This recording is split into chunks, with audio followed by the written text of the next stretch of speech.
We're in the 600 block of South Macon Street in what is now called Greektown, but back in the day it was called The Hill.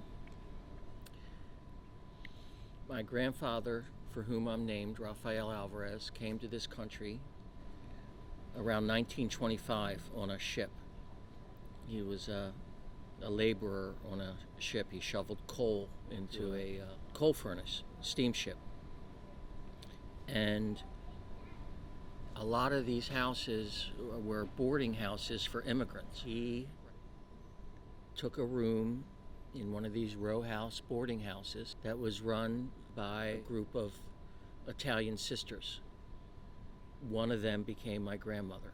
Next year will be the 90th year that Alvarez's have lived in this house, which is something that doesn't necessarily occur in the United States, where part of the American identity is mobility and moving up and moving around. I moved in 1989.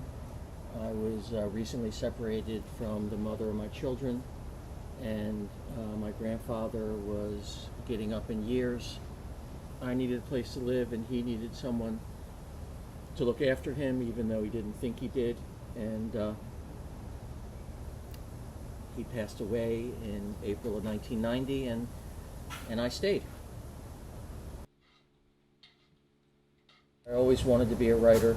Somehow I knew I was going to be a writer. I'm largely self-taught, although at a young age I landed on the city desk of the Baltimore Sun. I took my cues from other artists. Like, I remember still being a teenager and sketching with words what the row houses across the street looked like, the way an illustrator sketched them with ink and paper. I have a connection to this house, this neighborhood, and in a larger sense, the city of Baltimore. It's my muse in many ways. And so if the city of Baltimore is my muse in the big picture, this house is ground zero. This is where I've been most comfortable my entire life. It was a strange series of quote-unquote coincidences that led me here. It's a very healing place for me.